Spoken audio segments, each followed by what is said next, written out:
What's up, Star Citizens, and welcome back to Emily's Game.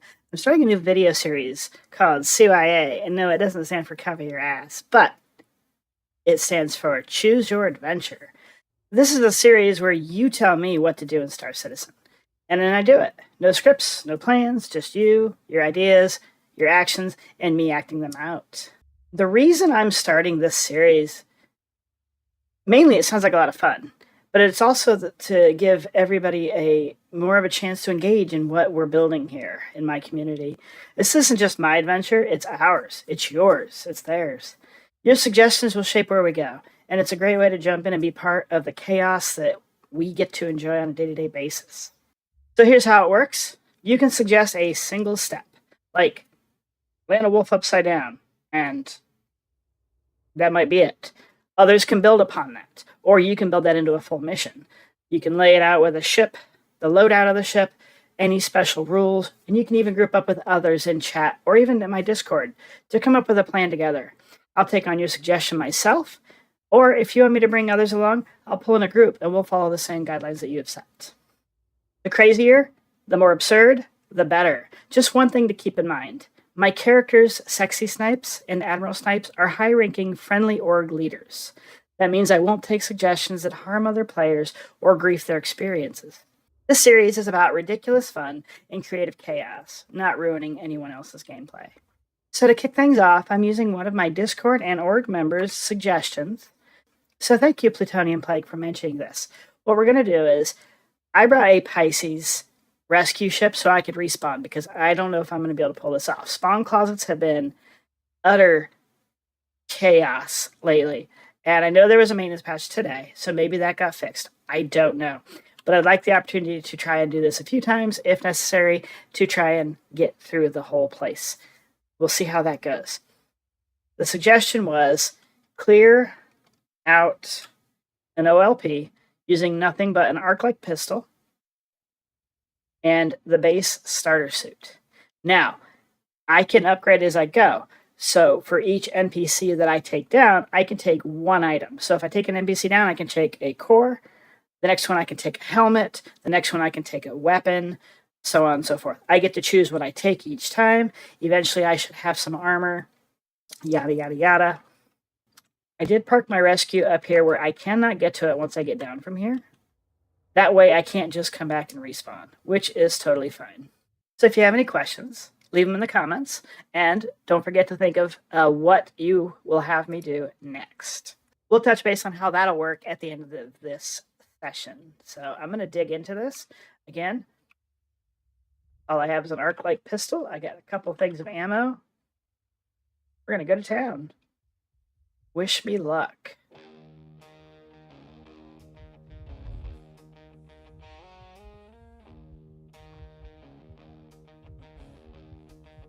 God, I miss having a scope.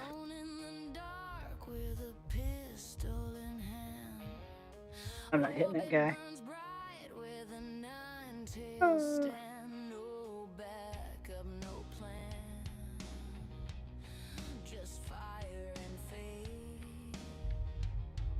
Alright, so I've killed 2 now.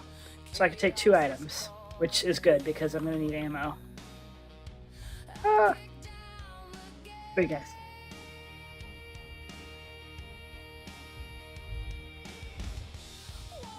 I don't know if I can hit that guy from here.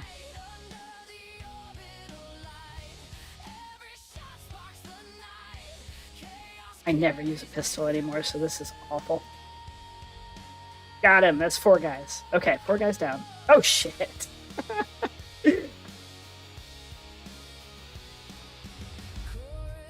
5, 6, 7. I'm out of ammo. Oh, mother truckers.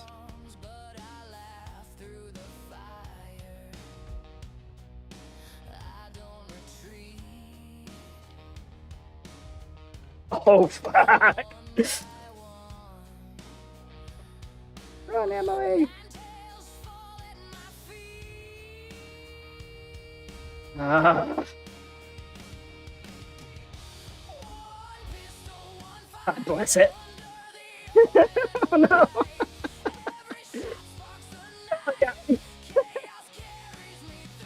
I lost count, you guys. I don't know how many I've taken down. I've not had a chance to. So it was like 1, 2, 3, 4 outside here. 5, 6, 7, 8, 9. At least 9. Whew. All right. Let's respawn. Now, they didn't leave any rules about starting over the count if I die. So, I'm not going to play that way. Woo, pick up gun, pick up a gun, pick up a gun, pick up a gun.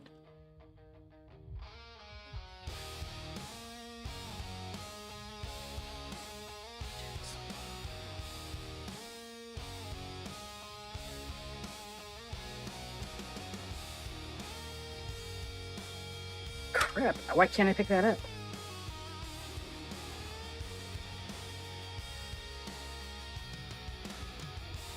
Ah!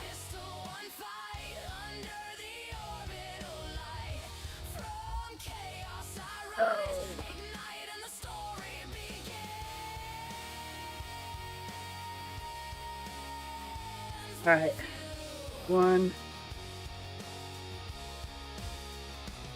Oh my god, damn it.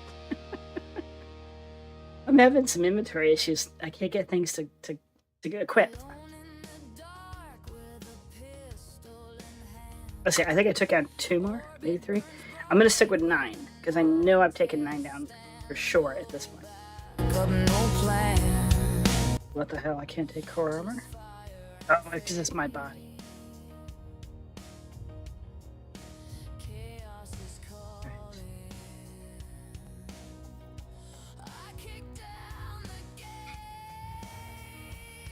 You're not equipping.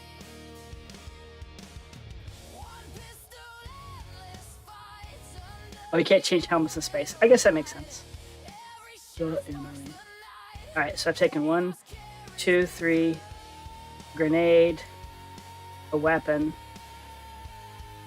What is that? 1, 2, 3, 4, 5, 6, 7. I can't take any more ammo. Okay, here we go. That's 8. I believe I've taken 8 items. Although I'm kind of in, you know, heart panicky race.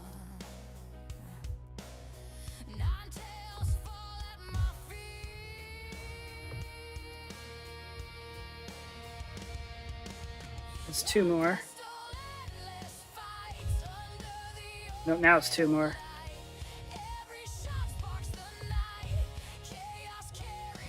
There's 3 more. I need med pens. Here, let's just take all 3.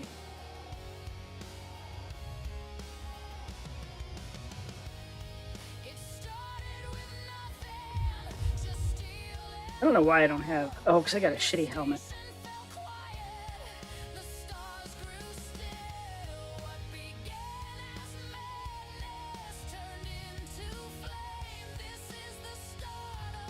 Whoa.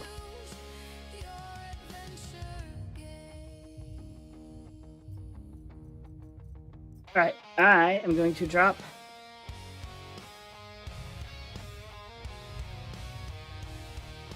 oh shit. Never mind, I'll do it later. I was gonna get the P4 and ammo, replace it.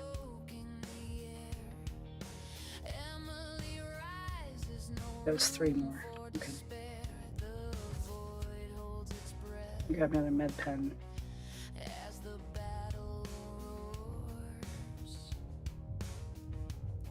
Oh, this guy's got a med pen.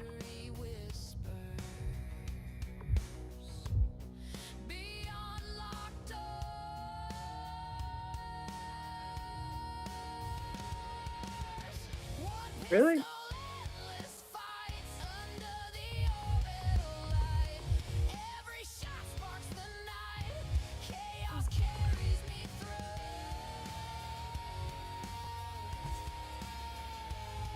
Alright, that's 5 more, I think. I'm having a hell of a time keeping count.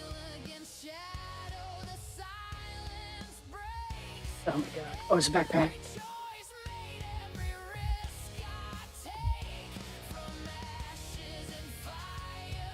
6 more.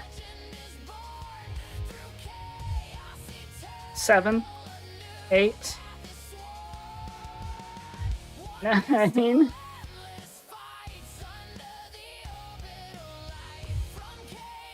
10. Okay.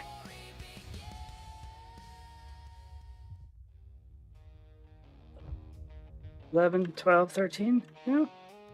I have no idea. Alone in the dark with a pistol in hand. Orbit burns bright with a nine-tailed stand. Alright. That's 1, so I did 12 more, but I need to drop what he had.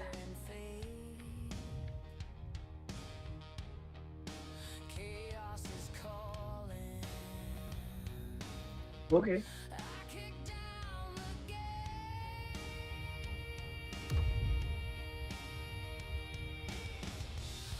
that Reaver? Yes. 3. Okay, so that would be, what, 9? 12 minus 3 is 9.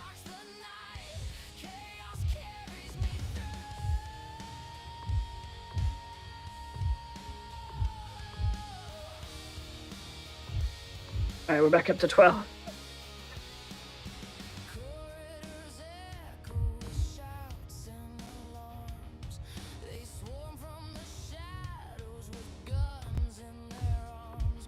$13, $14, $15, $16,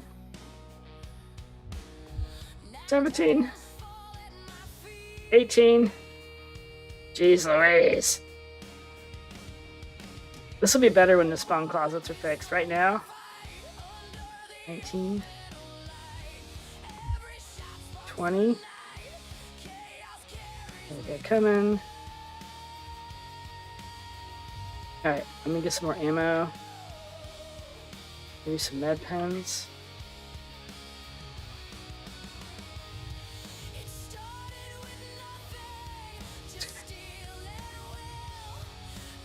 Two med pens, that's 18.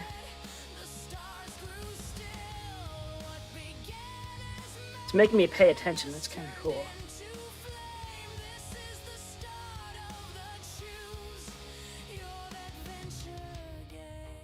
$16. That's weird, that's getting dark. Scalpel. Oh, I want a scalpel. Wait, that's the same. Alright. I feel good enough. Let's go inside. I don't remember my count.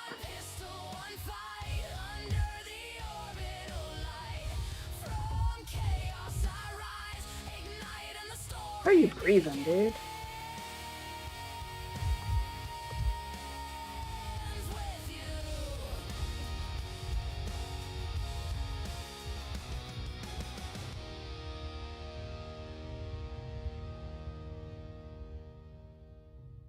No idea where that came from.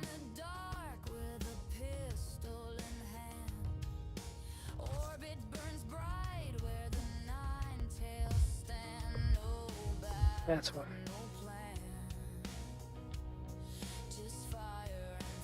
Oh, should have remembered my count. I'll just say 10. I know it's higher than that, but I'll just go with 10. That's Reaver. Or Ravager. Alright, so I took 3. Do I have Karna? Maybe I should pick up a Karna. 3, 4, 5. So let's say 5 left. Is there a Karna back here? Is that a Karna? It's Karna, right? Can I get that on my back? Yes. Alright, so let's say 4 left. I don't know. Whew.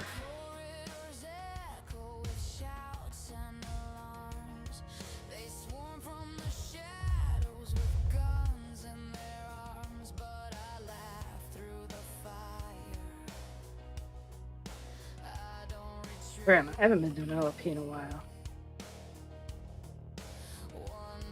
That's right, I am up top, so there we go. I never think. Oh shit.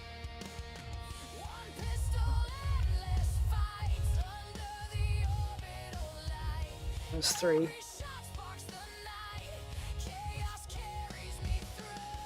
No.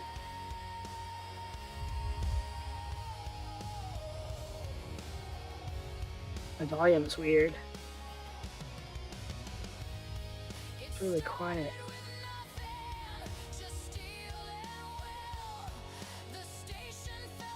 Oh, I have no mouse cursor. No. There we go.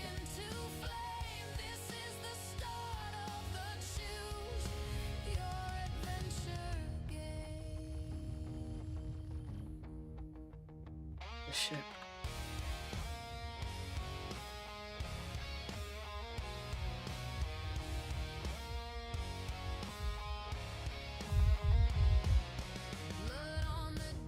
Or maybe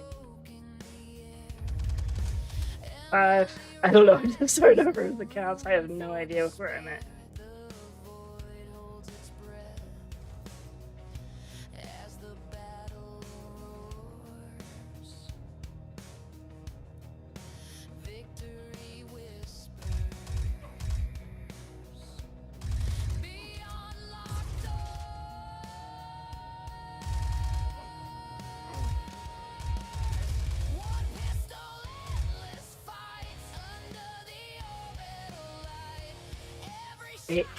Eight or 9?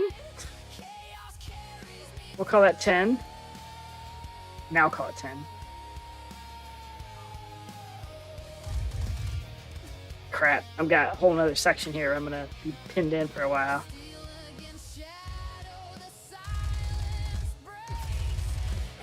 That's like 12.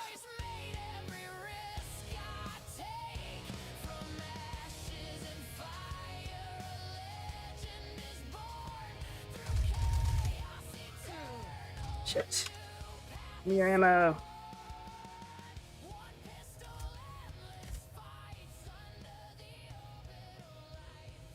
Took 3 ammos. He's bouncing.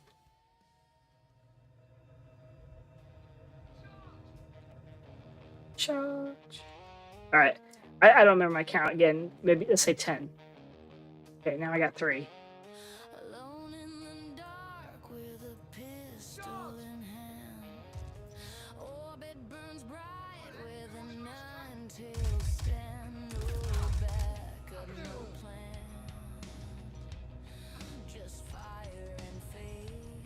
I don't really have a goal here. He didn't say clear the facility.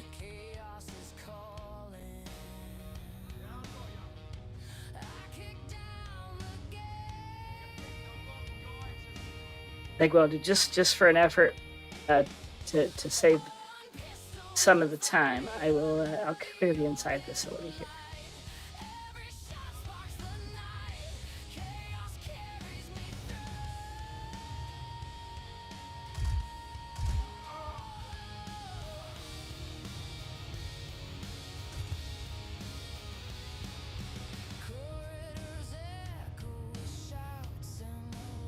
Oh, it's a blue light scalpel. Seen those in a long time.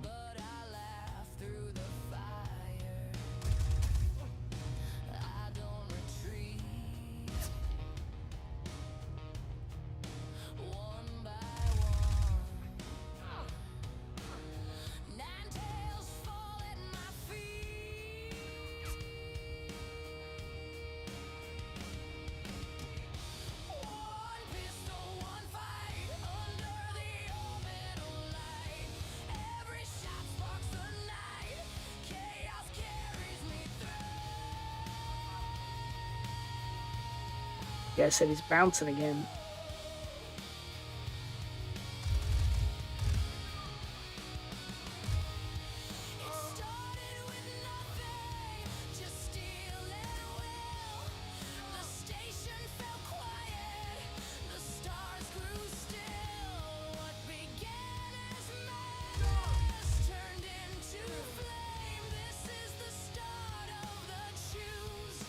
Oh, come on.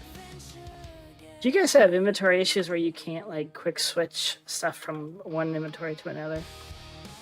I have to drag a mag over every time I reclip my chest or my belt.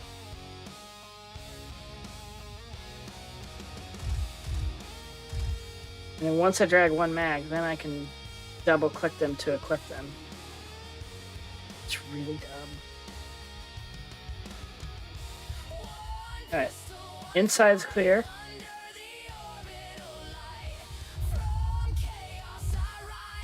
It could take forever to clear the outside. We're just gonna run. Run and gun. Come on, Snipe, you got this.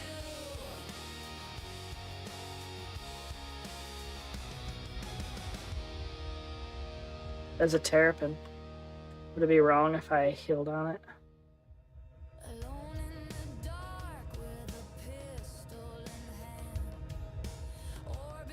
Yeah, that would probably kill me. I'm gonna do it.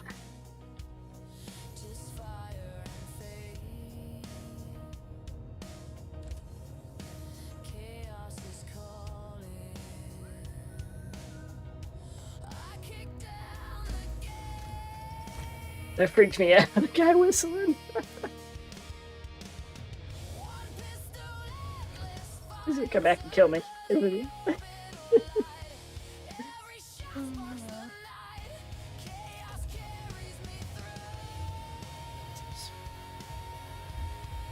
Should close this door. Actually, I don't want to run into him. He's probably in there looting things.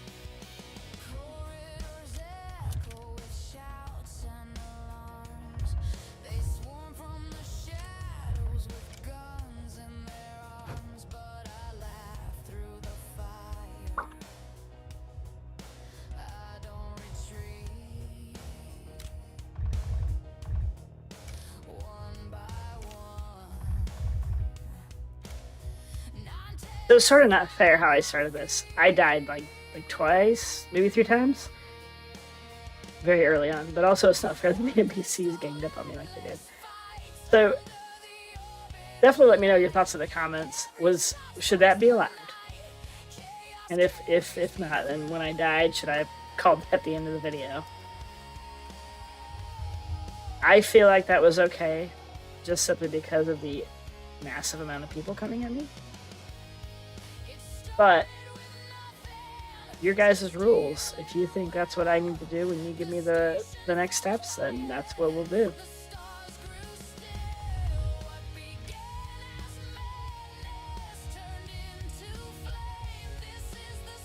Alright, here's where we started.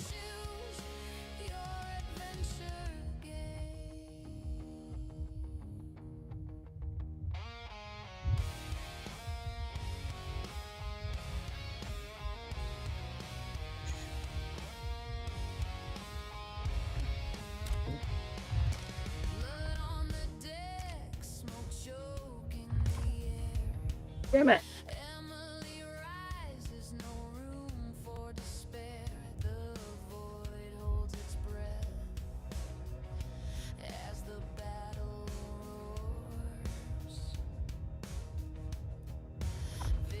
Oh, somebody got me down. Oh, it was a ship. Oh, man. Let's see if he revives. Probably won't. Give it. Alright, I think that's pretty good. I did clear most of the platform. It was a lot of fun. It was a little chaotic at first. But yeah, that was it was almost smooth. Almost. Who am I kidding? That wasn't smooth at all. It's just to think about it. Imagine if this was suggested I do this with no med pens, or no weapons at all, just fists or a knife. So, give me what you will. Throw me your best. Anyway, that's our first adventure. So thank you, Plutonium Plague. That was interesting. It was a lot of fun. But this is just the beginning, friends. I plan to do at least one of these videos a week, as much as I can do. If I'm able to do more, if they turn out to be a big hit, I'll do more of them more often. But now it's your turn.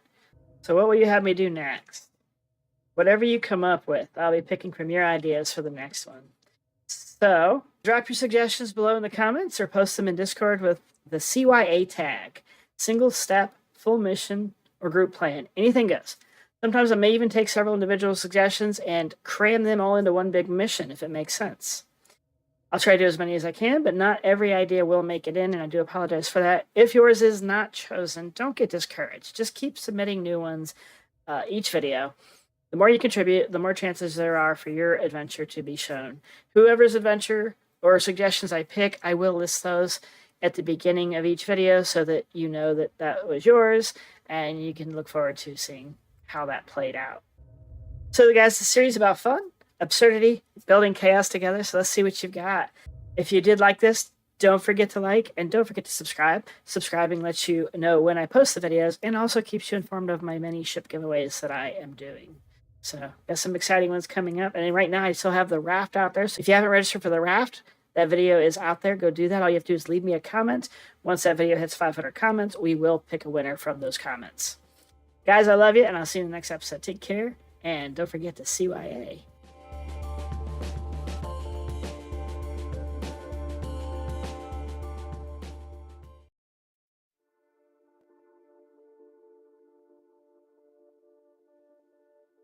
Hello, and welcome back to Emily's Game. I've got something really cool I want to talk about. The new United newspaper article that is in the 4.3.1 PTU screen. I don't talk about these too much. I do check them out when they do come out, but I've been kind of exploring the lore of Star Citizen more and more, and I'm finding some really cool stuff in these articles. So I'm going to go over each one. I want to do some speculation. I want to get your thoughts on these. I want to give you some of my thoughts as well. So let's dig into this. CIG loves to slip secrets into the verse. They're not just in patch notes, but in the world and the lore. And they're hidden a lot of the time, much like a lot of the features that we come across that, aren't very apparent to us. One of the best examples is these new United broadcasts. They look like background fluff, but they're actually loaded with lore hints and potential gameplay teasers. So today I'm going to break down the latest edition, covering terraforming mistakes, protests brewing on Terra, the desperate need for first responders, the mysterious burning sky, and a list of the most pirated ships. Each of these could shape the future of Star Citizen. I'm not sure if that's actual, but it could be cool. Let's talk about it. First up, friends, is terraforming. This article talks about the rise of re-terraforming companies, fixing worlds that didn't quite turn out right. One real example in game that we already have is Microtech, which is Stanton 4. Terraforming began in the late 2800s after the system was sold to the UEE in 2865, but that process went sideways. It left the planet far colder and stormier than intended. The failure was such a big deal that it was even debated through the UEE Senate. Microtech has tried to patch these mistakes ever since. They even genetically engineered an apex predator called the Boreal Stalker to fill the top of the food chain and help balance the ecosystem. I did not know this. I just learned this today, actually, as I was doing my research. But even with these interventions, Microtech still stands as one of the UEE's best-known terraforming failures. I'm sure there's others. I haven't found any yet. But if you know of them, let me know. Maybe this new United article is hinting at tech changes baked into lore. We've already seen CIG rework clouds, lighting, and biomes patch by patch. What if re-terraforming is a way of explaining planetary upgrades inside the story? Imagine logging in after a patch and finding Microtech storms weaker or stronger. Entire new valleys cut open with rivers running through them. Settlements thawed out, unlocking archaeology-style gameplay where you uncover what was buried beneath the ice from other civilizations that might have been here before us.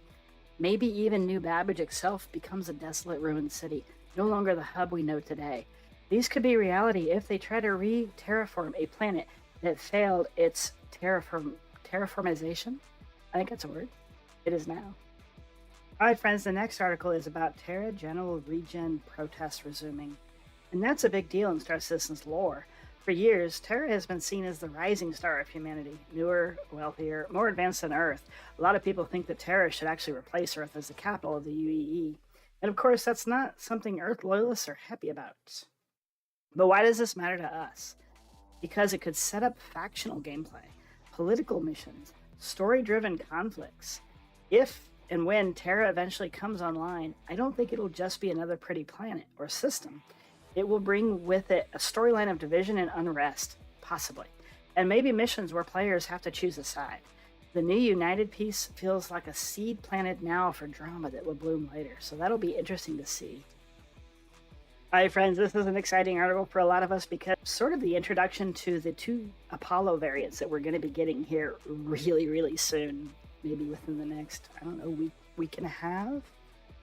I would imagine at the end of Pirate Week, but I'm not sure. So, this article, Empire desperate for first responders. Apparently ambulance pilots and medics are in short supply across the UEE. This feels like a direct nod to gameplay. We all know there's more gameplay coming to the medical side, but how much?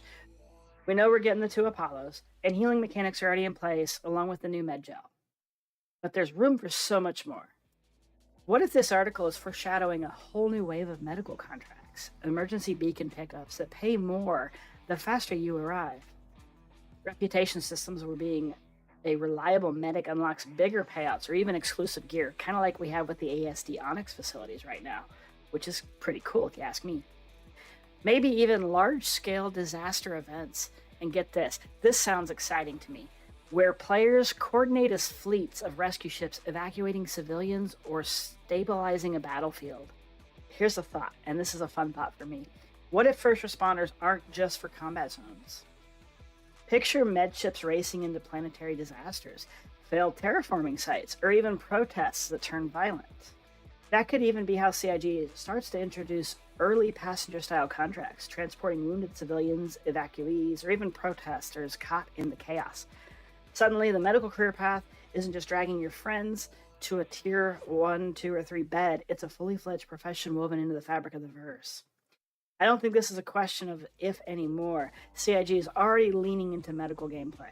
The real question is how deep they'll let us go. Will medical stay a support role or evolve into one of the core career paths that can define your place in the verse?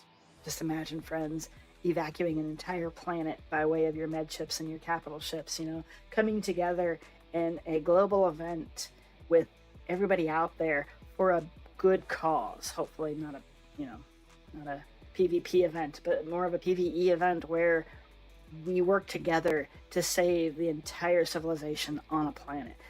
Be freaking cool if you ask me.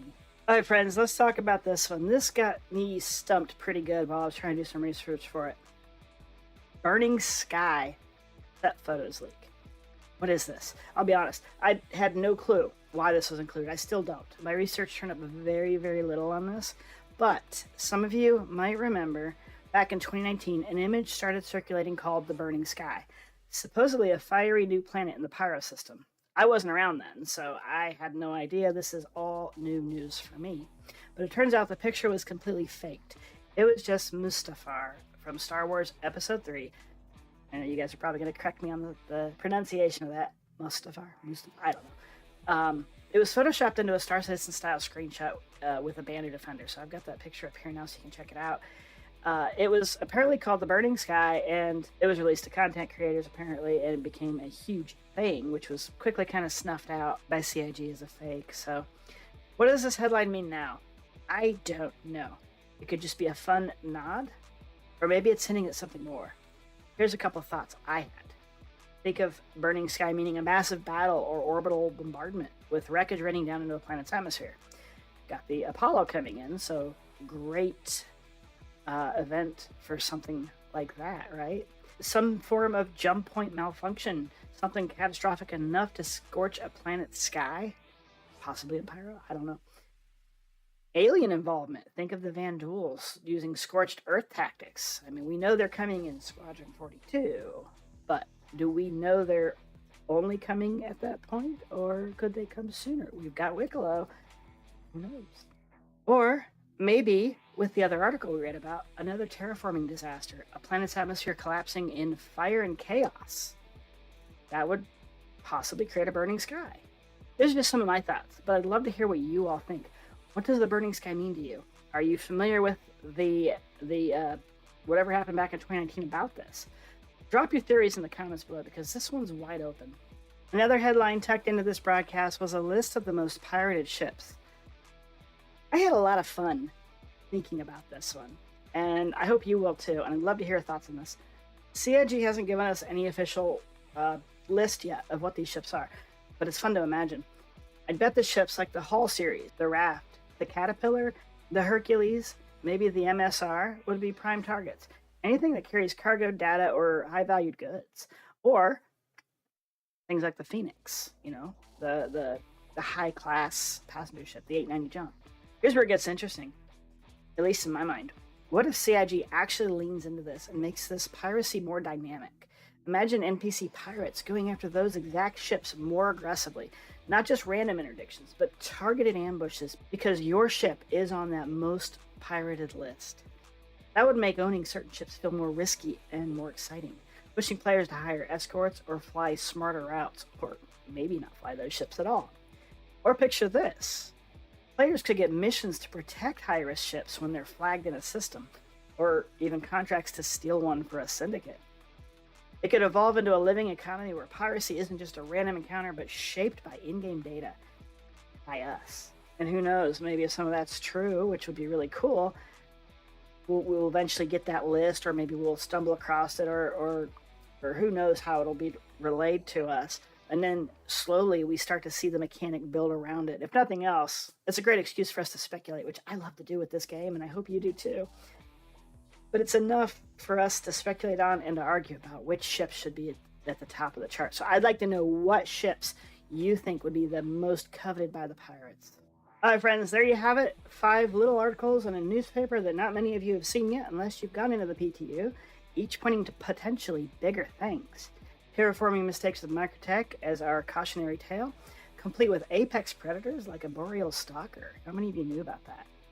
Protests on Terra planting the seeds for political unrest. A desperate need for medics that could expand into full career paths. The mysterious burning sky with roots in a 2019 fake photo, and maybe more to come. And a potential list of most pirated ships that could shape piracy gameplay. Which of these do you think will hit the game first, if at all? Are we about to see Microtech evolve?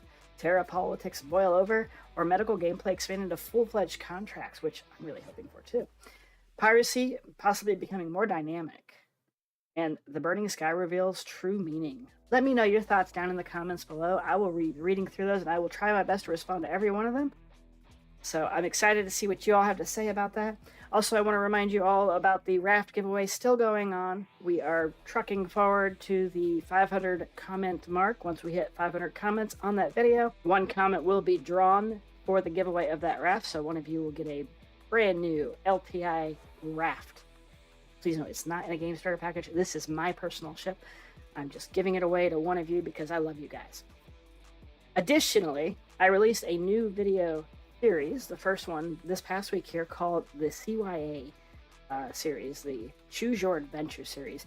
Check that out if you haven't had a chance to. The goal of it is for me to do what you tell me to do in a playthrough. You set the rules, you set the armor, you set the weapons, you set the ship, you set the location, you set the contract, whatever. Make it crazy, make it chaotic. I had a lot of fun making that video. Check it out if you're curious about that, but please don't forget to leave me a comment on what you want me to do next. You can do it together, or you can do it separately, individually, one comment at a time, specifying one thing, and the next comment specifying another, or you guys can get together and talk about it in the comments and give me a whole crazy ass thing to do, and I want to do it. So check that out. All right, friends, if you like this and you want more content like this, don't forget to like and subscribe and leave those comments. I want to read them. Guys, I love you, and I'll catch you in my next episode. Take care and have a wonderful night.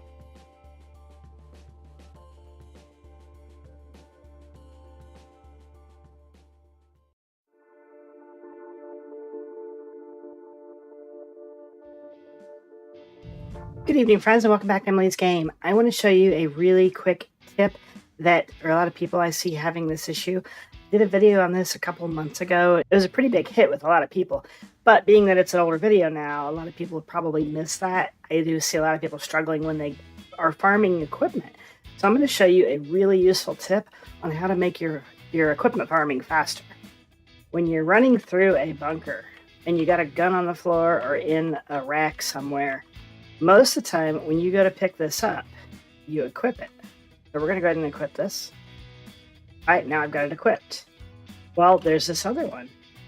I just want this weapon. I don't want it to be my primary. I'm going to take it. Oh no, I dropped the gun, and now I'm holding the gun I don't want. It sucks. I wanted that to go in my backpack. Well, I'm going to show you how to fix that.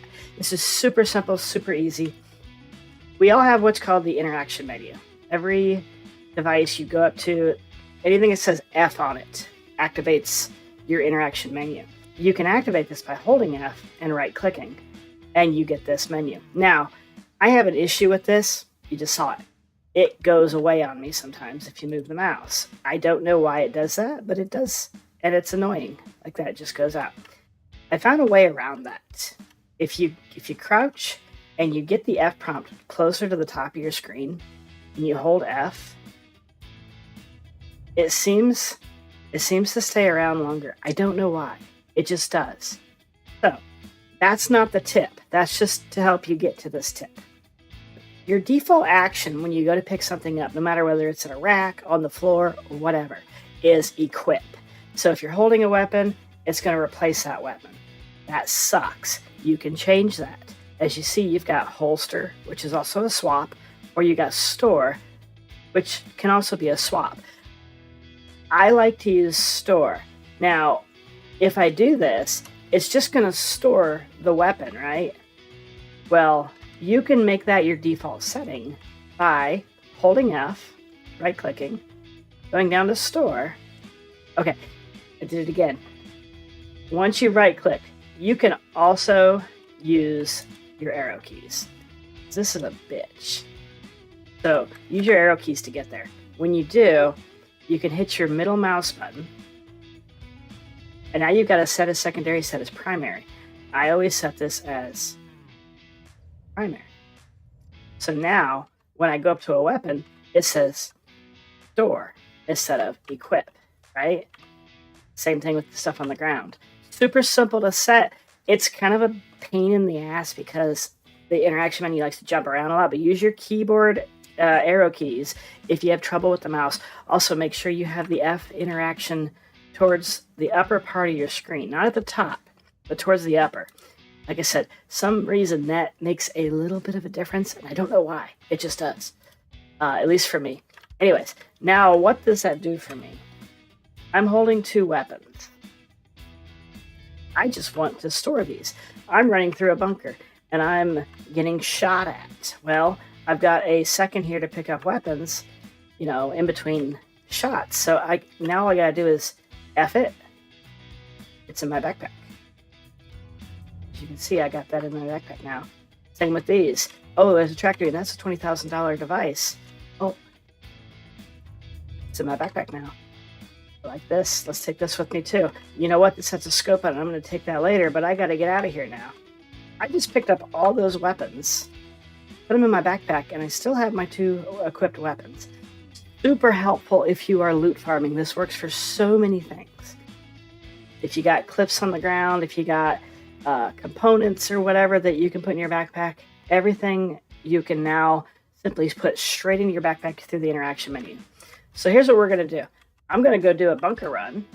I'm going to run through, and I'm going to pick up the weapons that the guys drop as I'm shooting them. So we're going to check that out and see just how useful that is for those of you who would like to see it. Those of you that are going to drop off here, if you have any questions, don't forget to ask them in the comments. Come into my Discord. I'm happy to help you set this if you are still struggling to set this. It is a pain. It's not very straightforward. Like, most people don't even know that setting exists. All sorts of hidden features in this game, but that's one that I found very useful, and I think that you will too. So guys, I'll see you at a bunker. Guys, I thought I'd show you something else too here, just in regards to this. The keybind for that is middle mouse button. Now, before I got my new mouse, which is a Basilisk version 3, which has the... I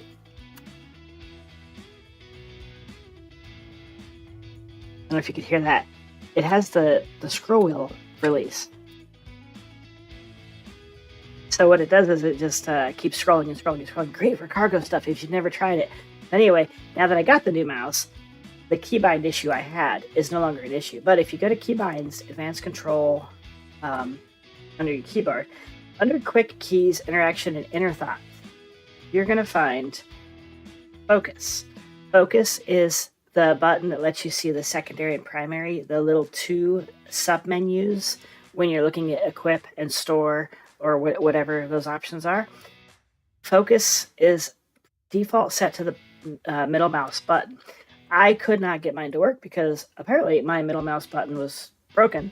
I couldn't do takedowns, I couldn't do all sorts of stuff, and well, I slowly figured out, well, I'm missing a feature. So I had to rebind a few things until I got a new mouse. So now that I got the new mouse, I did put it back. But what I did was I changed this to my right control, and that let me get that sub menu. So if you have trouble getting the sub menu, it might be your mouse, your middle mouse button causing the issue.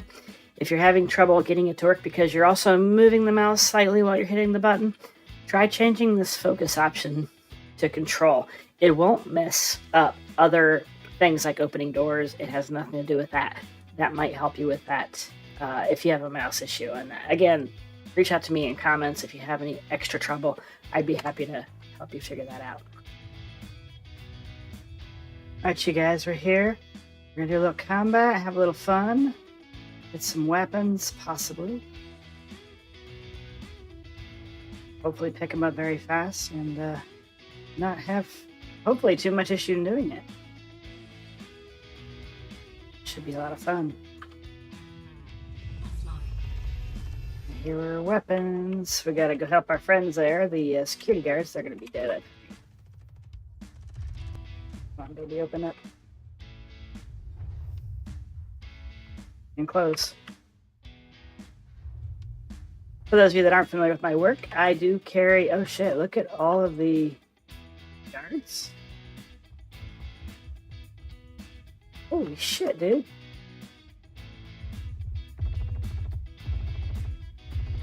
Wait.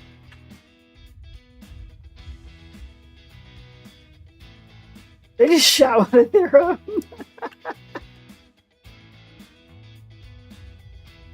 Alright, so if they're all out here. Dude, did they just clear the site for me? What the hell?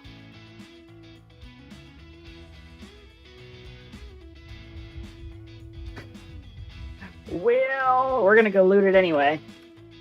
I'm kind of bummed about that. That's too funny, actually. I'll go do another one, but I'm gonna keep this in the video because that's crazy. Absolutely crazy. Anyways, as I was trying to say, for those of you that aren't familiar with my videos, I do like to use my P8AR. I can use it for both sniping and close quarters. It is phenomenal. It's pretty good. Damn, people.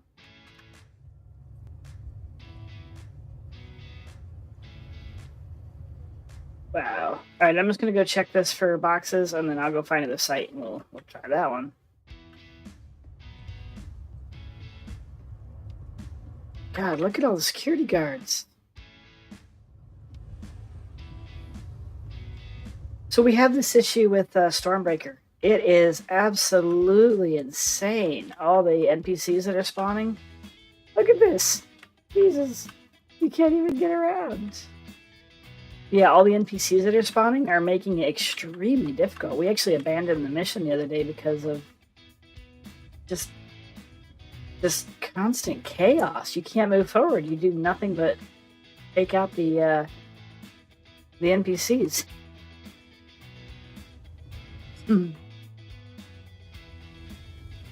Anyways, I'm going to go through here. I'll check this out, and then I will see you in the next bunker because I want to fight. Alright, all the hostiles remaining here. There's a lot of battle going on. A lot of firepower out here. Oh, man. Wow.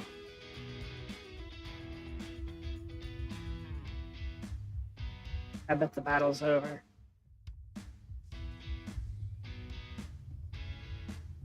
22%. Maybe there'll be some down here for us. Oh, 26%. No.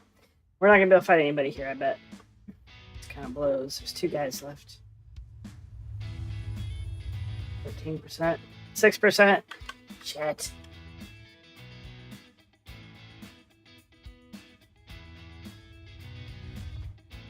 Alright, well, forget it. I guess I need to go find a hostile bunker. That sucks. Alright, so here's what we're going to do. We're going to run around and pretend that these are bad guys. I'm just going to evade them. Gotta kill. Pick up the weapon. Put my backpack. Keep moving. Oop. No. Weapon. Pick it up. Keep moving. Oh my god, you guys. Get out of my way. Hey, look, a loot box. There's a weapon. Pick it up. Keep moving. There's a weapon. Pick it up. Keep moving. We're not under fire. I wish we were. But yeah, that's it. I mean, that's how useful that is. Same thing if they were in gun racks. You could just walk up to it, pick it up, put it in your backpack, get the heck out of here, and check it later. No worries about bending over, trying to hunch over, and getting into your inventory, dragging something in because it is just not going. This will make it a lot quicker, and you can hopefully loot more effectively, and maybe survive a little longer too if you end up getting killed a lot or killed, pretty quick. Wow. So yeah, I'd love to know your guys' thoughts on this feature. How many of you actually knew about this and have been using it? I've found that it's been very few and far between have actually known about this. Look at that guy's outfit. Looks like a Lando Calrissian or Han Solo. I don't know, whatever. But yeah, let me know because I heard it through somebody and, figured out how to use it. And I'll tell you what, best quality of life update I've ever found when it comes to, doing a bunker run. You just go do your run, you get out of there, and you deal with, whatever loot you picked up after you're done, after you're somewhere safe. So, that's it. That's all I got, guys. I hope this is helpful. Please definitely let me know in the comments if it is. And if you have any other tips or features that are out there that may not be widely known, definitely let me know. I'd love to share those with people. Guys, I love you. Don't forget to like, subscribe, and I'll see you in my next episode. Take care. Have a wonderful night. Bye.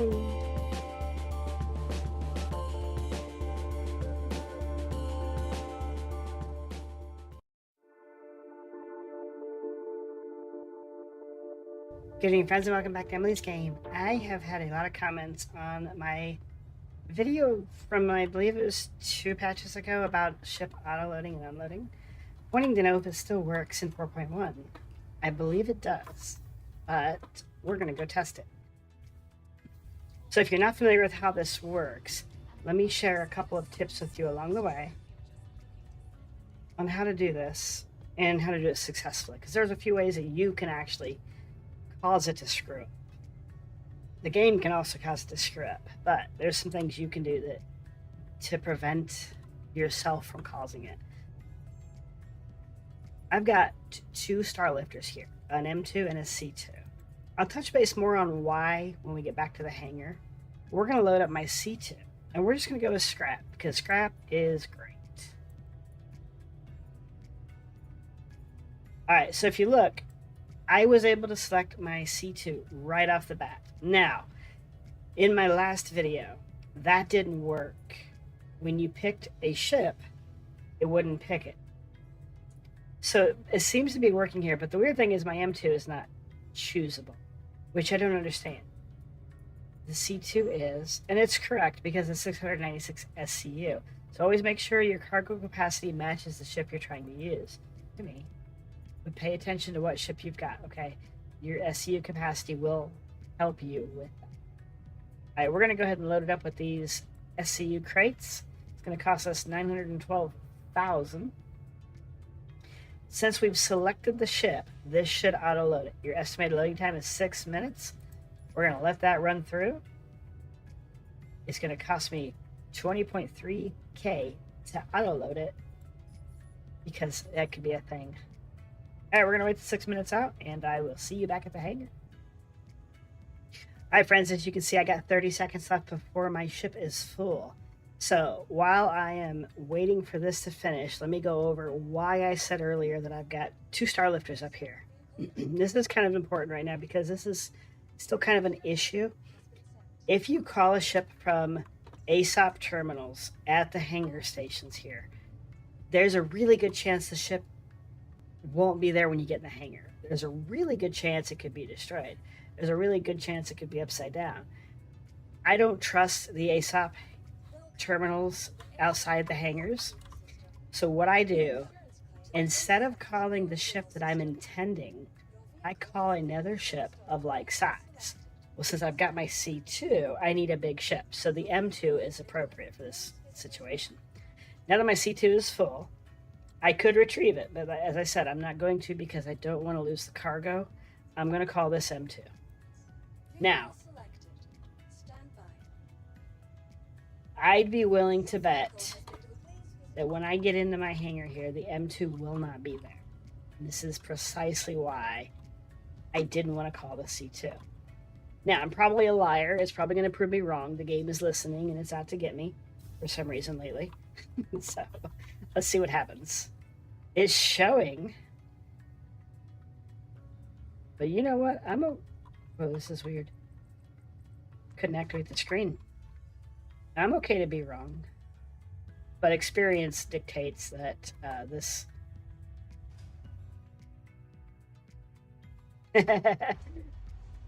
All right, as I said, I was not wrong. My M2 is down there. This is exactly why I didn't want to call the C2. It's broken. So I'm going to claim the M2. So this is a problem if you don't have multiple ships that you can do this with, which kind of sucks. I really hope this gets fixed soon. Yeah, you see M2 Starlifter, claim. I'm going to go ahead and do it. This way it disappears. Oh, hey, look. It's gone. We're going to deliver this.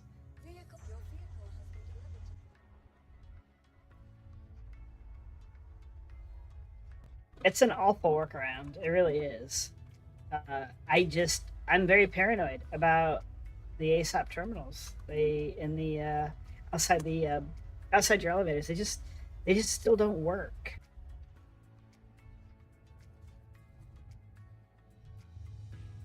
Let's go. Jeez, these are slow. Like the Polaris. Check it out. There's cargo. Oh. So we got our cargo, which I'm very happy for. Was a little worried it wasn't going to be there, to be honest. Okay, I'm going to say this a few times throughout this video. Do this at your own risk. There is very good potential that you can lose your cargo doing this. Very good potential you lose the money you invest in doing this.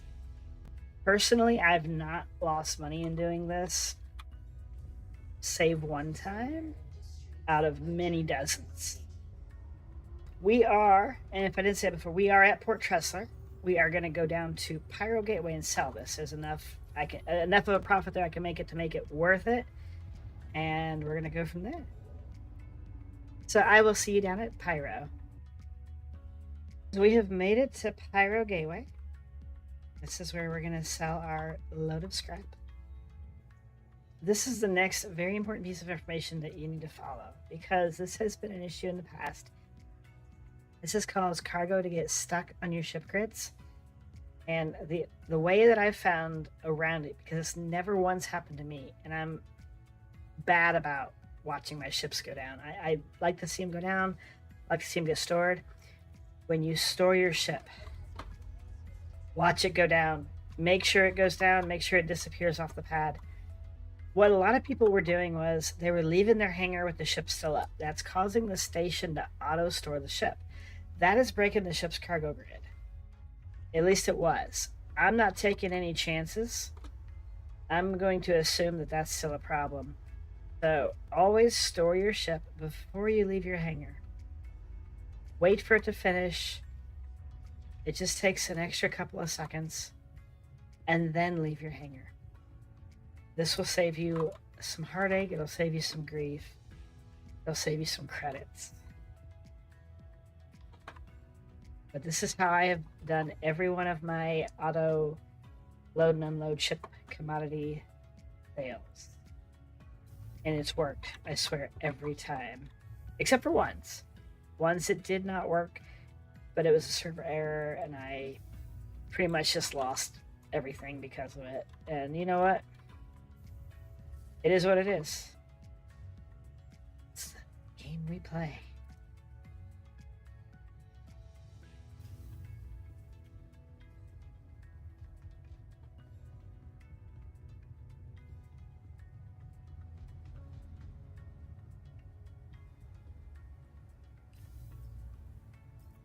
I have another issue too, where if I back up, can't see it now, I get the loot prompt, and for some reason, it's been kind of superseding what's in front of me, and I keep looting myself. So, not sure what's up with that. I do need to put a ticket in for that, but I've been seeing that since last night. Alright guys, here we are at Pyro Gateway Admin Panels. I have one ship here, the C2, and as I said at the other station, when you pick your ship, it doesn't always pick, and you can see that perfectly here. I picked the C2, it's not there. Now, here's what you need to pay attention to. There are two of me here. One of those is not what you think it is. It's going to be my ship. So I don't understand why, but that's how this works. All right, so here I can sell my max cargo, 1.65 million. That's what, 940, I think. So 125,000 is about what I'm making, give or take. We're gonna do it. The auto unload time is 6 minutes. Confirm it. I'm at 253.3. This should go up to 254.4. Bada bing, bada boom, guys. That's it. It does work. For those of you that commented on my channel that says it does not work, pay attention to how I did that. Don't always call your ship that you're intending to use once you've loaded it with cargo. Call a different ship to get your access to your hangar.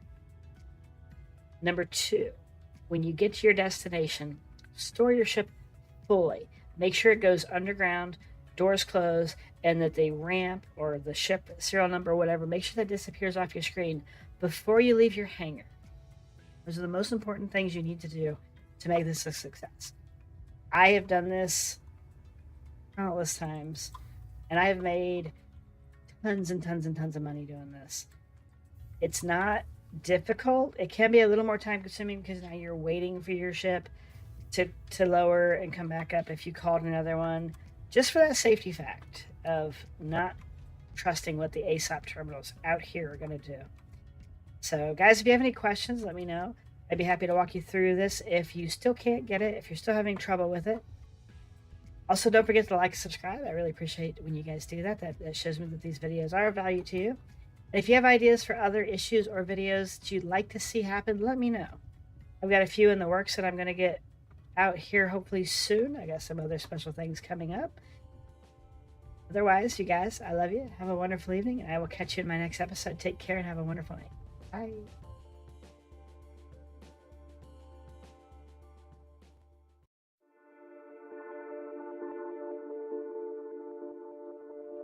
Hello friends, and welcome back to Emily's Game. I wanted to update a video I did just about a year ago, maybe over a year ago now, about how to sell items in bulk.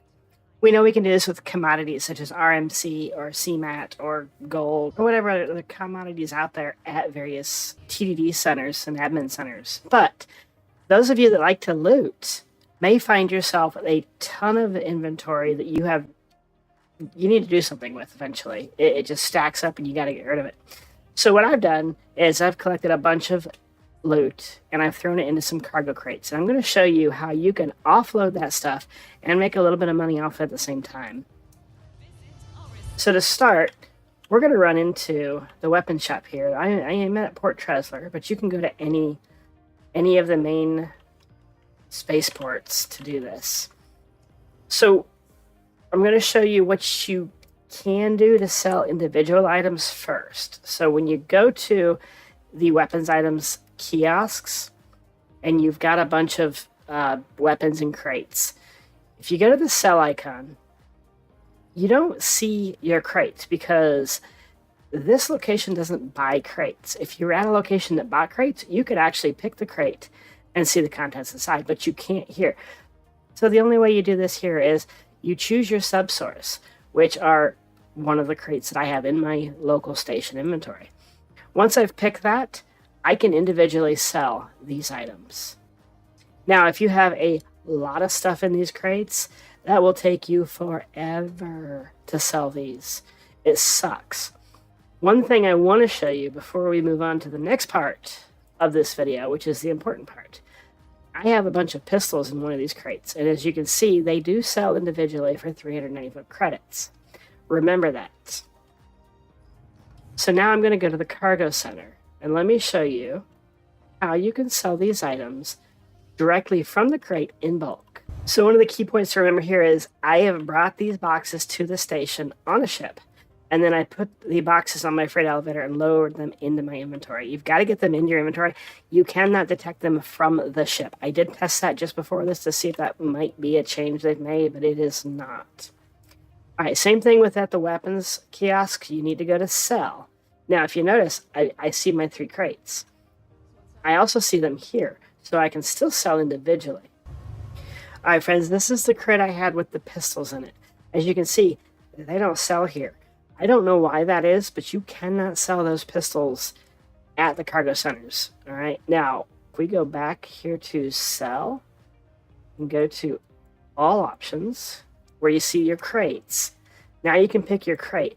If you hit quick sell, I believe that sells the crate and not the contents, and I think it dumps all the contents back in your inventory. So do not hit quick sell. You want to select this and then hit sell, and then there you're going to see all the items you can sell.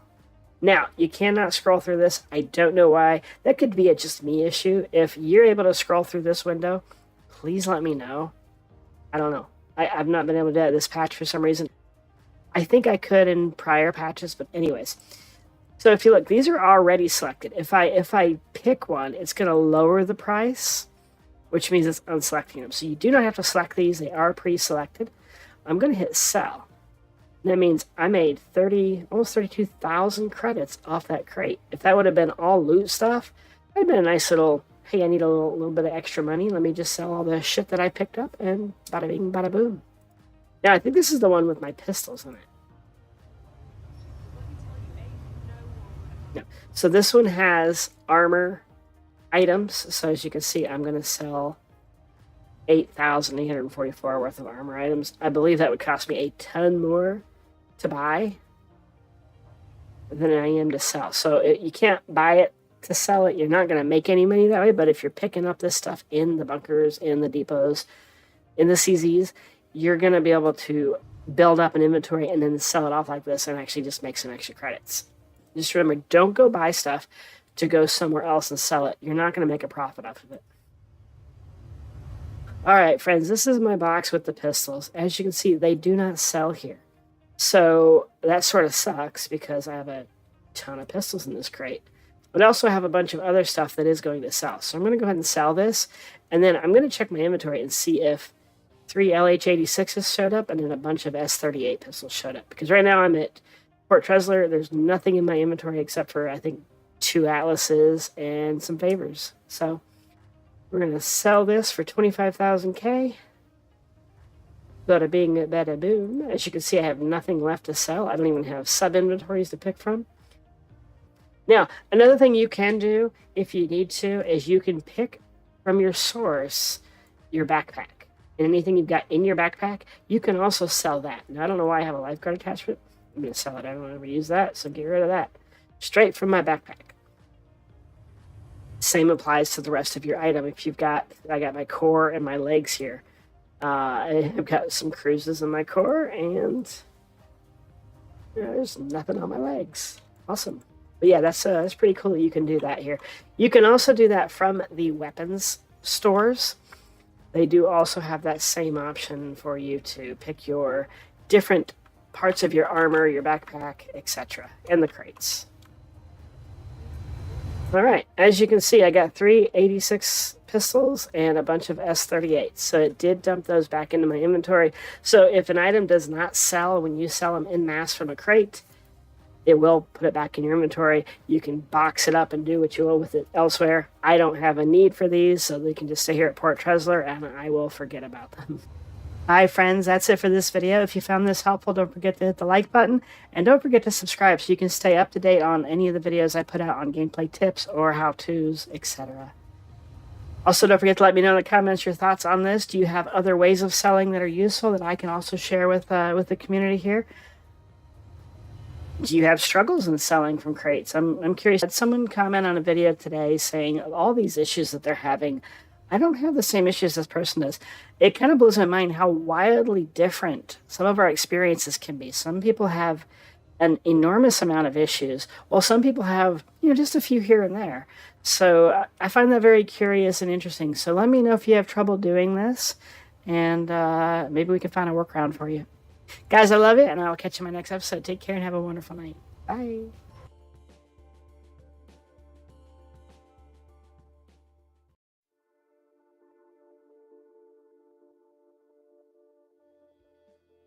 Hello friends, and welcome back to Emily's Game. Last night we got to debut the Apollo Medevac and Triage in the live stream that I did, which was pretty cool. We had a lot of server errors and issues. We had some other problems going on. Otherwise, the medevacs were great. We took the red one out, which is the Triage. We did some mercenary missions in Pyro. We got into some ship fight with that, with some NPCs.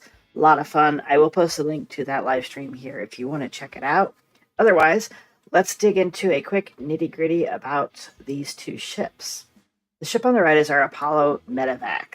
The Medevac is the little more expensive one, coming in around $275 USD, whereas the Triage comes in at around $250. Now, if you CCU chain these like I did, I saved about 41% was one of them, and then 47% was the other one. So I got a reduced cost on these due to my CCU chaining. If you have any questions about CCU chaining, feel free to reach out to me directly. I will be happy to help you where I can with that. The Medevac is for supporting other pilots in medical emergencies and evacuation operations.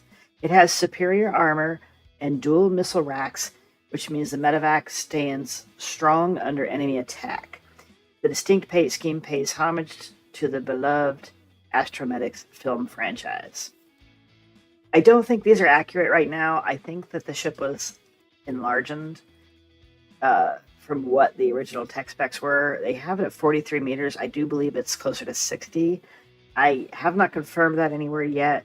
The RSI store page, which is where I got these tech specs, still has these specs. You can see there that you do have more missiles and less speed overall with the Medevac as you do the Triage. Now the Triage has a similar capability as the Medevac, but it's slightly different. It does support other pilots in medical emergencies and evacuation operations. It does have 2 semi-automated medlift drones, apparently, that provide safe and speedy patient transport. I don't know if these are going to actually happen. There's definitely a delay on the drones coming in. Somebody in the live stream last night said that the drones were actually done away with for this ship. I can't confirm that yet. I did look around and didn't see anything for that. If anybody knows, feel free to leave a comment about that. The Triage also has professional-grade modular medical facilities that deliver support for all levels of trauma. Now, that's true of both ships. The only real difference between these two that I've found are just the superior armor and the extra missiles. There you have it, friends. There's the details on the ships, the costs, and let's dig into these beauties. I personally really, really like the look of this ship. And I wish I could get my camera higher, but I cannot. We'll do a third-person view once we're inside. They have a sort of similar look to the Star Trek ship, the Voyager, which was one of my favorite Star Treks. I love the shape. I love the look. It definitely has some nice featuring to it. The ramp is really long. I was kind of surprised to see it was that long, and I'm guessing it's just so that you can get, gear and equipment up there. It does look like a vehicle could go up there, but they do not fit. You could put pulses in. I'm sure no problem.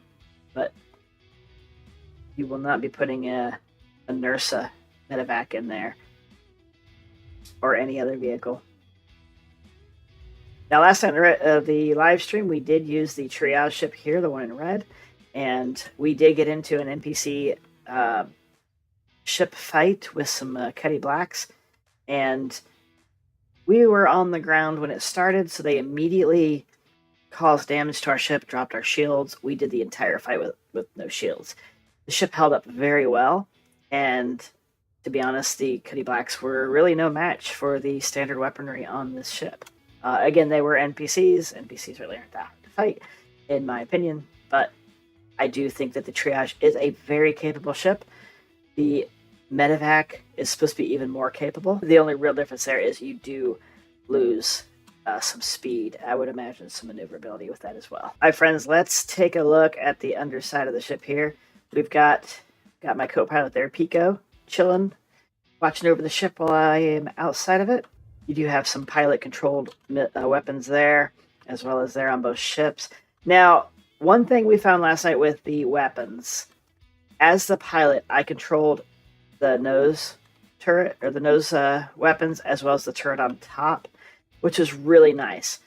When somebody sat in the other seat and took control of the turret, we lost the nose guns. Sorry that I had to go take a drink. I was getting a little fuzzy there. But yeah, as I was saying, we lost the nose guns and we only had the turret going by way of the co-pilot. Now that caused a lot of issue with fighting the ships because the turret on top shoots slower than the nose cannons do. So I had to get them to get out of the turret to give me back access to all the weapons so that we could finish the fight a little quicker than what was happening. However, the triage held up wonderfully. My thought with the differences between the two ships is single players that don't really do a lot of group play. The triage is a great ship, especially because it is a cheaper ship. It can handle itself in a fight pretty well. It does maneuver a little faster than the medevac does. However, the medevac has armor, so when it comes to group play or fleet activities, the medevac will probably be what you would use to go into a battlefield and extract your org mates or groups of friends that you're playing with. Interior-wise, not a lot of difference. Now, what I've done is I've loaded different modules on each ship. I'm just going to show you the modules on this ship really quick, and then we're going to walk through the triage in detail. On this side, this is a Tier 2 module. Tier 2 comes with 2 Tier 2 beds. As you can see, there is a Tier 2 there. You can see your med gel quantity here. At present, you cannot insert med gels that I have found. I've tried every which way. No luck there. The Tier 2 module does have 2 patient storage, each holding 150,000 micro SCU. There's one there. There's one there. The Tier 3 module gives you 3 beds. With the Tier 3 module, you get 1, 2, and 3 patient storage locations, which each hold 150,000 micro SCU. All right, so we've already seen the Tier 2 and the Tier 3 module. I've ran over to the triage, and now I've got the Tier 1 module loaded here, so you can see it. You do only get 1 Tier 1 bed. There is a spot, I believe, here for the med gel, whereas the others, it is on the walls next to the beds. Again, you cannot replace the med gels currently. I do believe that will change. You do have storage here for med gels. You do have 1 patient storage, which makes sense. 1 patient bed for 1 patient storage. Again, 150,000 micro SCU. And those are your 3 tier modules. So you can have up to 2 modules on each ship. So 1 Tier 1 and or Tier 2 or 3, or both Tier 1s or both Tier 2s or both Tier 3s. Whatever mix you want to do, you can definitely do. You do, again, have this really long ramp leading up to the back. Once the ramp is closed, there is not a lot of room. I don't even think you could get a pulse back here to stay. I don't know what this area would actually be for other than an airlock. The only problem is this door opens with the ramp, so it's not a good airlock yet. Now, speaking of this door, it is a docking collar, but it's also a pretty large opening. So I do imagine that there will be eventually a mechanism here to only open the docking collar part, but in the meantime, this is how it opens, and I think this is hella cool. I like that a lot. In my mind, what would happen is you'd lower your ramp, a docking collar would extend out to your docking collar, and then you would the round part. And then the round part of your docking collar here would open, leaving the rest of it closed. I could be wrong. It could just seal along the whole thing here. If that's the case, I don't understand the idea behind the round part, because that prevents you from getting certain things in and out of the ship. This first hallway here, there's really nothing of note other than the fact that you do have your door opening and closing button here. That's it. There's nothing else in this hallway, no component access. Coming inside, this does say triage, but it says that in both ships. This is just a triage area in general. Nothing on this side.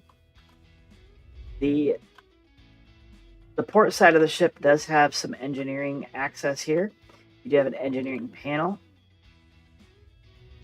You have component access over here. Now, this is something I struggled to find earlier, because when I was looking for the fuses and relays, I normally look for blown ones. I'm looking for red. I totally missed over these, but they're on the port side in the rear component access. There is a fuse in this area. The other fuse that I have found is midship forward, also on port side in this component access area. You have two engineering terminals, both on the port side, one midship, one aft, in the component access areas. And this is the hallway before the bridge, or between the bridge and the med area. So you also have your other component access here. So component access bay 2, bay 1.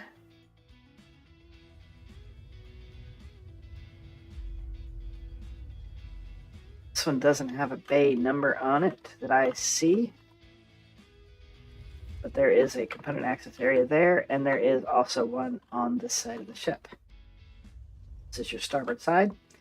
Again, no fuses over here or on the starboard side forward component bay access.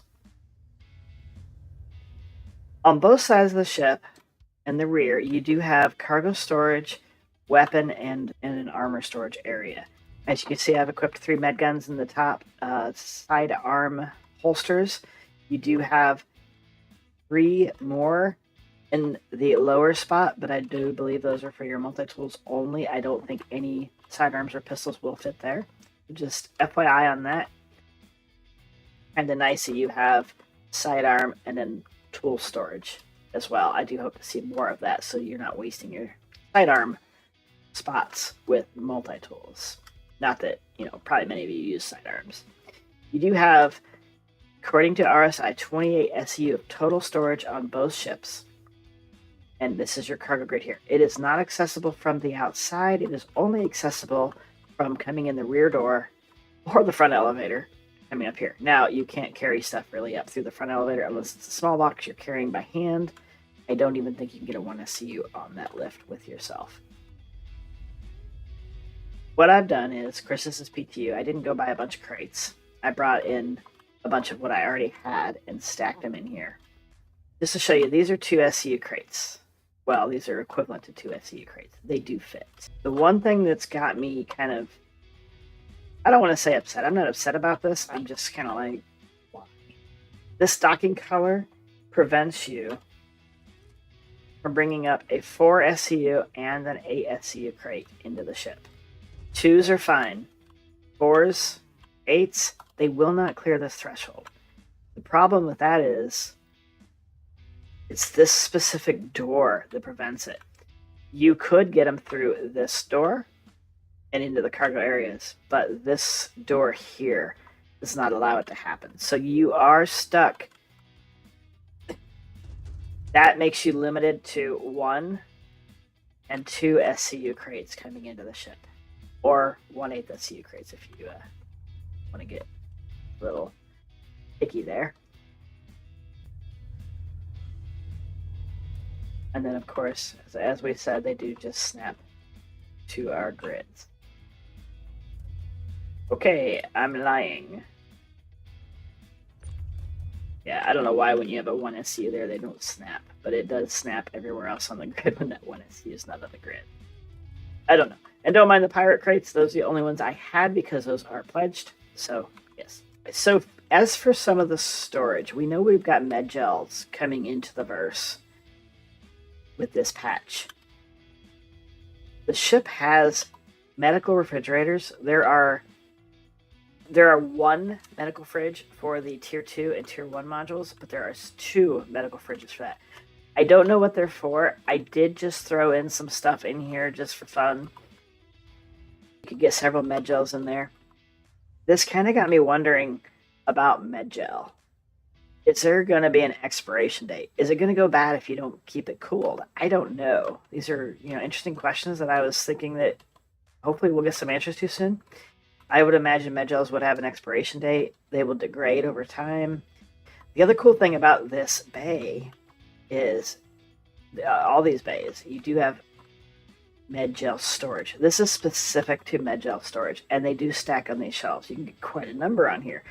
This is quite the loot haul if somebody wants to steal the ship and take your med gels for themselves. So I feel like these need to be locked behind some kind of code or something so that they don't get stolen, but that's where they get stored.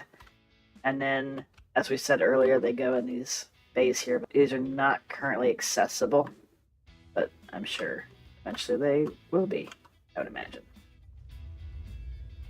All right, that's it for the aft part of the ship. Your hallway here does have a cool sunroof, moonroof, highlight, whatever you want to call it. It would be kind of cool if your patients could also see that, but they don't. So it's all, when you're in the ship, it's almost not noticeable unless you're almost directly underneath it. Coming into the bridge is your living quarters. This is nice. I know the C1 Spirit and the Meteor both have their living quarters on the bridge as well. Personally, I don't really care for that. Just because, in my mind, I would never rest knowing that this was where you got to sleep. If there was action going on, you're not going to get a good night's rest, that kind of thing. But the cool thing is, your room always has a view. So, at least you've got that, I guess. On the right side, you do have your bathroom with a mirror. You got your toilet. You do have a shower here. I haven't figured out how to open the shower. I don't think it does come out. Maybe one day. It's a small little bathroom. Forward of the bathroom, you do have what I believe is a cooking area. I would imagine that this is, I don't know, maybe a fridge. So this is a small fridge, and then this is I really don't know. It looks like you insert something there. I guess it's a pizza oven. Cooktop there, possibly. I have no idea. I could be totally wrong. This may not even be a cooking area altogether. I have no idea. You got your one bed here on the starboard side, your other bed's on the port side, both immediately behind the flight seats. Both beds do have above them a 450K micro storage box, storage capacity. So there is a lot of internal storage on the ship. Each patient gets one, as well as each crew member, provided you only have 2 crew members. And you do have your lovely little dining set here. So that's it, really, for the layout of the bridge. One of the coolest features of the ship that I found is this is your front elevator. It is tiny. Like I said, I don't think you could even get a 1SU box on there with you. I'm not even sure if you could set one up by itself. However, as you notice, that is just a nice space you can walk across now. But it does have an option for you to retract. Well, they were retracted. They were up. Yeah, so the elevator arms, rails come up. Otherwise, they're stored in the floor. And you can't really access the elevator without going to this panel here. Once you send or call the elevator, an airlock comes down, sends the elevator down. Now this will stay closed off while the elevator is deployed, which is really cool. Nice little airlock feature. I like this. This is a really nice setup. It's very simple. It gives you that airlock. I wish you could also use it as like a jail cell. You could bring somebody on board and leave them in there while you transport them. They have no chance of killing you that way. There's no way to close that without calling or receiving the elevator. Your pilot and your co-pilot seats are identical. I did not find any difference between the two. They both do the exact same things. They both can access your remote turrets, which is very nifty. Say your engines are dead as the pilot, and you're like, well, shit, I guess I can fight. That's all I got left. And you can jump over here and fight. Well, your co-pilot can do the exact same thing. Your seat control buttons are, that's seat exit. You have open exterior. You have enter remote turret and exterior emergency lights off. As you can see, I do have them on. Yes, it does have the pretty flashing lights. There are no other buttons on the left side here, but on the right side, you have engine on, engine off, and I did not see these, but my co-pilot said that there is a retract or extend landing gear button on this arm for them. For some reason, I do not have that for me in either seat, so I don't know what that's about. Your cockpit canopy has a nice view. One of the things I noted was it kind of reminds me of the Aquila's cockpit a little bit. Like I said, I've never been in the Aquila, but one thing I noticed was most of the constellations have a strut that goes in the front here, and that's why I stayed away from the Connies. I did not like that part here where you cannot view. That's where your weapon reticle is. This has struts that come across here, but there's glass in between them, so you still have a lot of good view. I don't dislike your viewing angles here. This is nice. I did say before we would do a third-person view of the outside of the ship. Very nice looking. It's a little different than I expected it to be, but I really do like this a lot. So, lovely ships. At release, there will be a couple of paints as well, besides the red and white. You will have the Apollo Delphi livery, which is a gold and black paint. You will have the Frontline livery, which is a grayish red paint. The Lifeline livery, which is the Apollo teal and red. The Olympian livery, which is silver and blue. And the Shockwave livery, which is blue and orange. Well, friends, that's it. That's just a quick overview of the Triage and the Medevac, a little bit of what they've got and what they don't have. I personally like the ships. I am looking forward to the gameplay that they will be adding for these ships. Right now, I don't really see much use for the ship itself yet, but I'm sure that's coming. I also heard, and this might be a spoiler or a leak, I don't know if it's accurate, I don't see any notes or information on this anywhere, but several people have said that there is another variant of these coming out. I don't know where that information came from. I don't know what variant it could possibly be, but I do think a bounty variant, this would be really cool.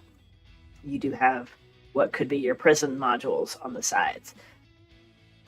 And I'm sure there's other variants that would make sense for this. I don't know about a cargo ship because, well, if this is your only entryway for cargo, unless the modules extended down from the ship, I just don't see this being a good cargo ship.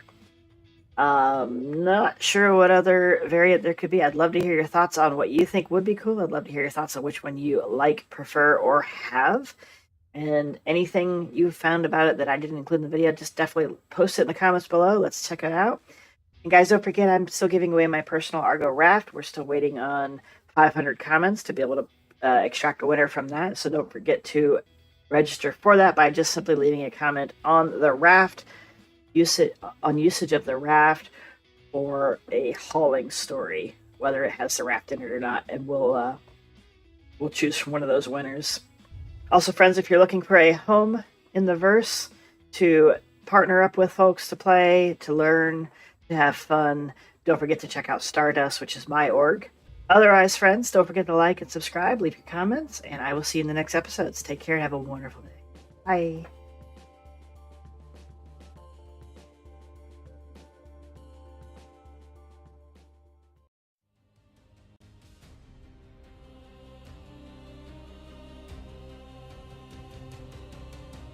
Hello friends, and welcome back to Emily's Game. I've got an exciting giveaway to announce the RSI Apollo, a medical ship built for rescue and recovery.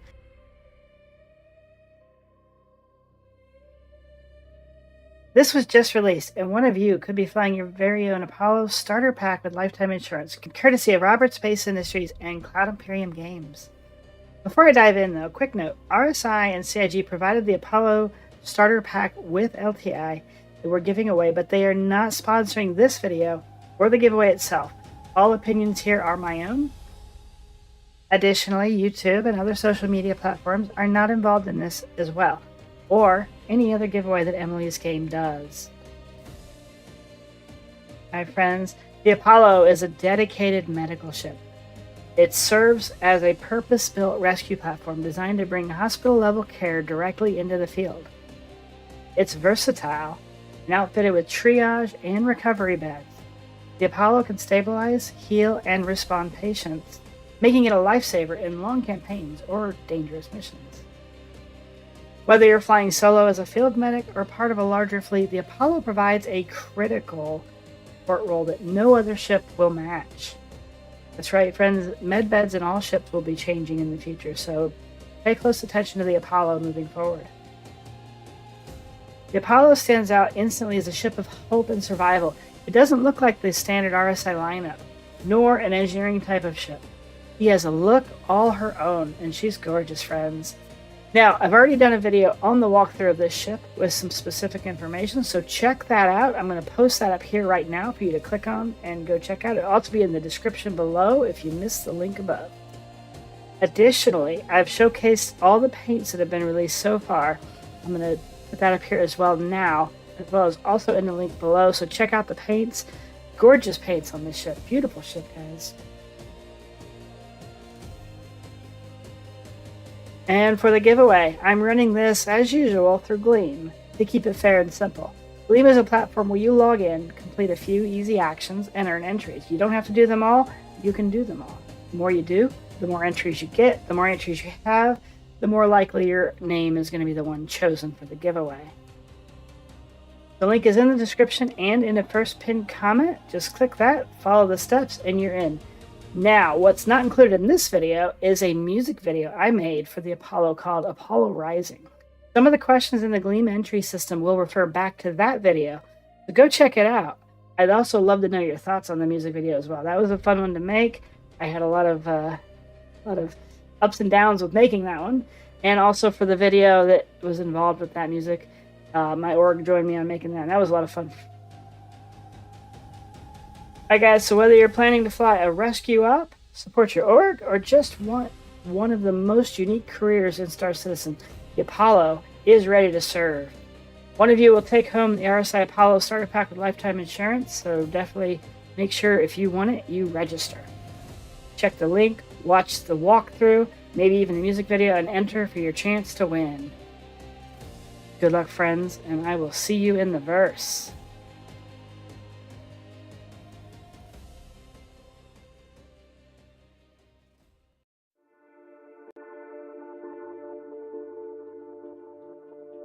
Hello Star Citizens, and welcome back to Emily's Game. Before we dive into this giveaway, let's take a moment to highlight the real MVP of the 4.2.1 Race for Stanton event, the Argo RAFT. While the skies and elevators have been unpredictable, the RAFT has been a constant, tough, practical, and ready to deliver. Whether it's been hauling resources, dodging chaos, or just holding it together while the event unravels around us, it's definitely earned its stripes. The Argo RAFT isn't flashy, but man, is she sexy in its own right, and brilliant in all the ways that matter. With this recent upgrade from 96 SCU to 192 SCU, it has been the perfect candidate for the Race for Stanton. It's been the quiet, heavy hauling workhorse. We've seen rafts all across the system, steadily lifting, delivering, and proving their worth. Resource pickups, high-risk routes, and surprise chaos, the RAFT just gets it done. It's certainly a dependable tool, a quiet ally, and in many cases, the difference between success and frustration. This RAFT is one of my very own personal ships, and might I add, it is certainly one of my favorites. It's seen action, it's survived mayhem in many events and just day-to-day use, and it's kept pace with everything in between. But now I want someone else to experience what it's capable of. So here's what's up for grabs. 1. Argo RAFT with lifetime insurance. The ship comes directly from my personal hangar. It's offered exclusively to one of you in my community. RSI, CIG, YouTube, and all other platforms are not affiliated with or responsible for this giveaway or the ship itself. It's simple to enter. We're going to do it different this time. Just leave a comment with your most memorable cargo run or mission story in the description below. Vague or one-word comments will not be accepted if drawn. Your comment has to have some heart. Also, share this video with someone who's hauling through that chaos as well. Once this video has received 500 valid comments, we'll use a random comment picker to choose our winner. And as an added bonus, friends, if this video gets 500 likes, I'll start a giveaway for an Atlas Geo right away. So definitely give your thumbs up to this video if you enjoyed the video and you'd like your chance to get a Geo as well. This giveaway isn't just about a ship. It's about the people who fly them. The Stardust community has stood strong through every patch, every bug, and every wild rescue operation. We've built something here, a place where newcomers are welcomed, veterans are respected, and everyone has a chance to shine. Whether you're trading scrap, running supply ops, or just vibing with your crew, Stardust is about lifting each other up, and this raft is just one more way I'm giving back to the team that makes this universe feel like home. So hit that like button, share your adventure, tell your friends, and let's give someone the kind of ship that never lets you down. This raft's ready for the next chapter. Will that chapter be yours? I love you guys, and I'll see you in the next video. Bye.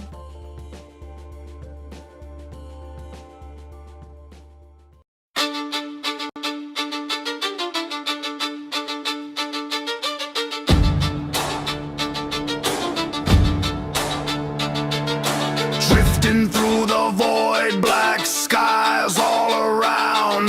Systems failing fast, no hope to be found. Hearts beat harder as the silence grew, till a beacon cuts through. Apollo, that's you. Apollo, you saved my soul. Pull me back when I lost control. From the silence, you make us whole. Yeah, Apollo, you rescued my crew. When we thought we were through.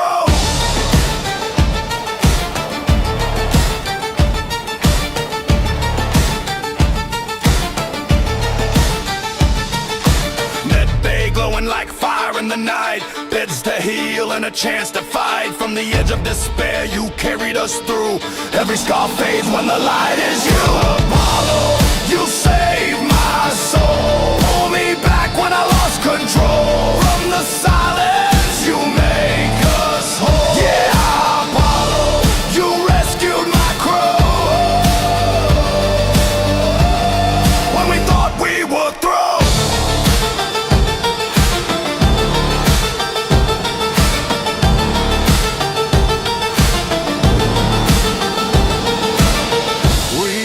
Shadows fading, lost in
Every soul remembers every voice you name, from the edge of night to the morning's hue. Hope takes flight when the healer is you. Stars may scatter, storms may tear the skies, but your beacon shines and it never dies. In the silence vast, legends still grow true. The verse feels safer each time it's you. Now the darkness fades and the stars burn bright, carried by Apollo through the endless night.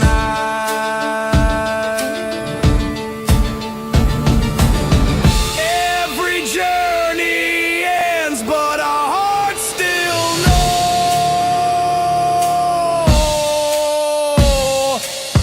you're the light in the void wherever we go.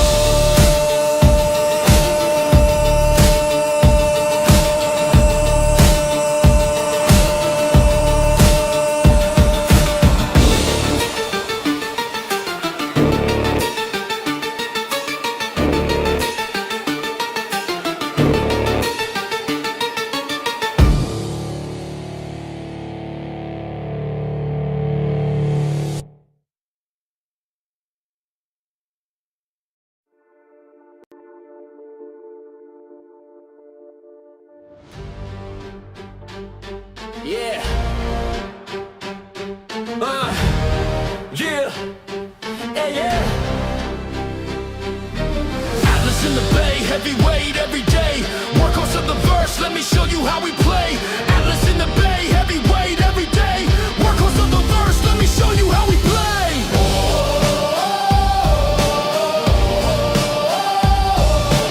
Atlas in the bay, heavyweight every day. Workhorse of the verse, let me show you how we play. Stack it high, C2 stuff to the brim. Atlas rolls in, let the offload begin. Orange steel beast with the claws on lock, calling freight in the dark, running dock to dock. Iron Atlas, built for the grind, workhorse forever, one of a kind. From dock to deck, through stars we climb. Iron Atlas, always on time.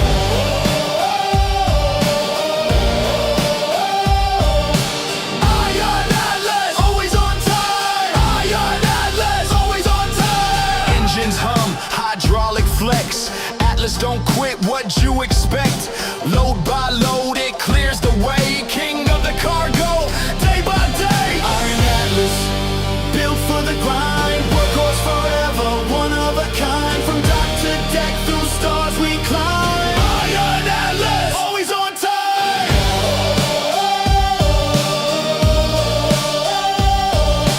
Iron Atlas, always on time. Iron Atlas, always on time. Lift it up, Drop it quick, Atlas move, that freight don't stick. Iron Atlas, built for the grind, workhorse forever, one of a kind. Through storms, through fire, through endless time. Iron Atlas, always on time.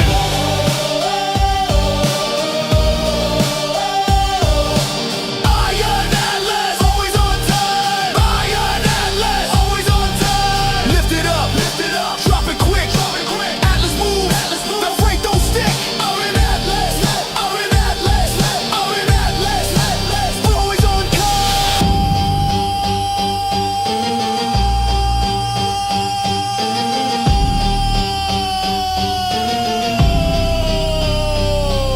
Iron Atlas, Built for the grind, workhorse forever.